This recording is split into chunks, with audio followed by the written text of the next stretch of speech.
बिस्मिल्लाहिर्रहमानिर्रहीम नहमदुहु व नुसल्ली अला रसूलिल करीम अम्मा बाद क़ाल अल्लाहु तआला फ़िल क़ुरानिल मजीद शहरु रमज़ान अल्लज़ी उन्ज़िल फ़ीहिल क़ुरान हुदल लिन्नास सदक़ल्लाहुल अज़ीम।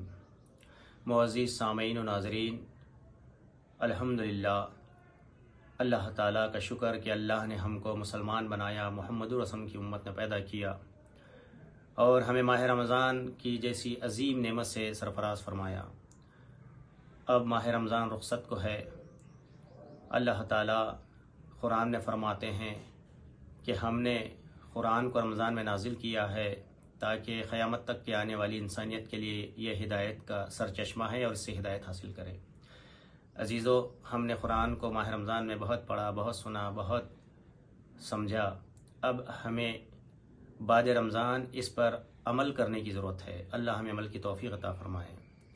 अल्लाह ताला क़ुरान में फ़रमाते हैं अक़ीमुस्सलाह व आतू ज़का। तक़रीबन 32 मक़ामात पर नमाज के साथ ज़कात का हुक्म आया है। ज़कात की बड़ी अहमियत और फ़जीलत बयान की गई है किताब व सुन्नत में, और इसके अदा ना करने पर वईदें भी आई है। अल्लाह ताला हर साहिब निसाब को ज़कात अदा करने की तौफ़ीक़ इनायत फ़रमाए।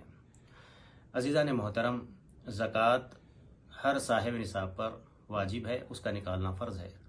साहिब निसाब की तारीफ़ इस तरह आती है कि जो 7.5 तोले सोना या 52.5 तोले चांदी या इसके बराबर रकम अपने पास रखता है और वो क़र्ज़दार भी ना हो और उस पर साल गुजर जाता है तो उसको ज़कात निकालनी पड़ती है।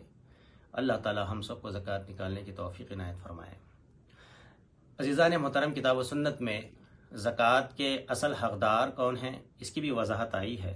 ज़कात के असल हक़दार में फ़कीर, मिस्कीन, मकातिब, मुसाफिर, क़र्ज़दार फ़ी सबीलिल्लाह और जो है आमिल भी हैं, और फिर जो है इस तरह इनका तज़किरा कुरान में मिलता है और हमें इनको ज़कात देनी चाहिए। यानी इसकी अगर तशरीह हम देखें, यानी गरीब, यतीम, यसीर, मुफलिस, मोहताज, बेवा, मुसाफिर, क़र्ज़दार, ऐसे लोग ज़कात के अव्वलीन हक़दार हैं। हमें अपनी ज़कात इन्हें देनी चाहिए। अब किताब व सुन्नत में इसकी भी शरह बयान की गई है। वो इस तरह है कि ज़कात जो है अपने भाई और बहन और उनकी औलाद को अदा करना अफजल है और बेहतर है। पहले भाई बहन और उनकी औलाद, उसके बाद चाचा फूफी और उनकी औलाद, और उसके बाद मामू और खाला उनकी औलाद, उनको देना अफजल है। उसके बाद आपकी बस्ती में, पड़ोस में जो मुस्तहिक़ हैं उन्हें देना, जो इसके ज़ुमरे में आते हैं। और इसी तरह ज़कात हम किसको नहीं दे सकते उनकी भी फहरिस्त आई है किताब व सुन्नत में। यानी अब आपकी नस्ल से जो हैं, यानी आपकी औलाद, और आप जिनकी नस्ल से हैं यानी आपके माँ बाप, उनको भी आप ज़कात नहीं दे सकते हैं। और शौहर बीवी को नहीं दे सकता, बीवी शौहर को नहीं दे सकती। इसके अलावा जो पहले बताया गया उन्हें दे सकते हैं। ज़कात ज़रूर निकालनी चाहिए और इन्हें देनी चाहिए। और हज़रतुल अल्लामा मौलाना गौसवी शाह दामद बरकातुहु आलिया ने इमाम आज़म अबू हनीफ़ा रज़ियल्लाहु ताला अन्हु के ख़ौल की रोशनी में सादात इकराम को ज़कात देने की अपील की है। अवामुन्नास से वो अपील करते हैं कि सादात इकराम को ज़कात दें।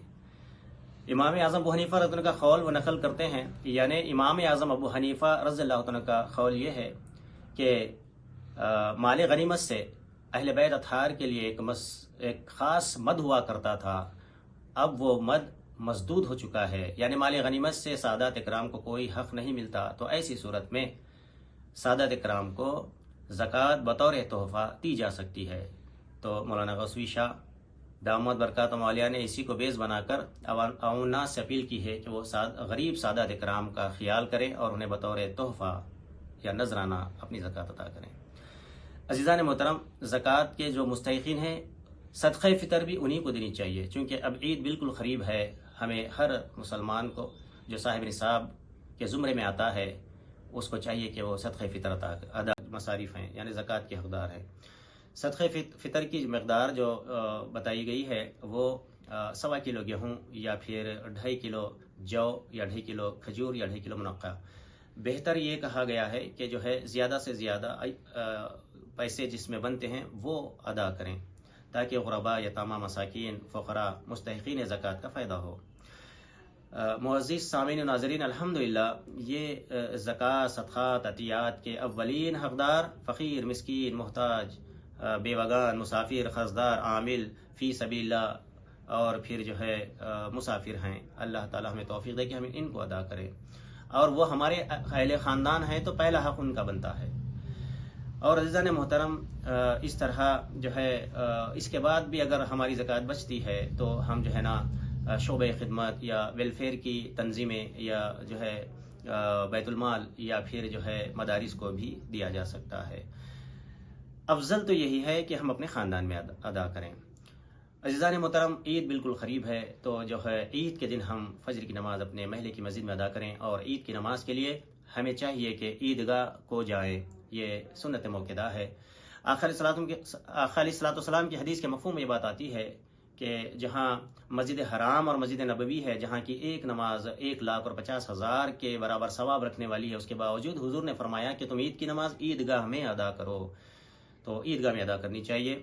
اور عید کے دن فجر کی نماز اپنے محلے کی مسجد میں ادا کریں، اور پھر نہا دھو کر جو ہے اپنی حجامت وغیرہ، ناخن وغیرہ ترشوا لیں، اچھے کپڑے پہنیں، صاف ستھرے اور عطر وغیرہ سے معطر ہوں، اور جب گھر سے نکلتے ہوں تو ایک راستے سے نکلے، اور راستے میں جب جا رہے ہو تو آہستہ سے جو ہے عید الفطر کے لیے آہستہ سے تکبیر کہیں، اللہ اکبر، اللہ اکبر، لا الہ الا اللہ، واللہ اکبر، اللہ اکبر وللہ الحمد۔ اور جب نماز عید ادا کر چکے ہیں تو جو ہے دوسرے راستے سے گھر کو آئیں، یہ افضل ہے، مستحب ہے، مسنون ہے۔ اگر ایسا نہیں تو اگر عیدگاہ دور ہے تو آپ سواری پر بھی جا سکتے ہیں۔ تو عزیزان محترم، اب ماہ رمضان ہم سے رخصت کو ہے، الوداع اے ماہ رمضان، الوداع، الوداع اے ماہ رحماں، الوداع۔ عزیزان محترم، اللہ تعالیٰ میرے اور آپ کے اس ماہ رمضان کی ٹوٹی پھوٹی عبادتوں کو اپنے فضل و کرم سے، اپنی رحمت سے، آقا کے صدقے میں قبول فرمائے۔ وآخر دعوانا ان الحمدللہ رب العالمین۔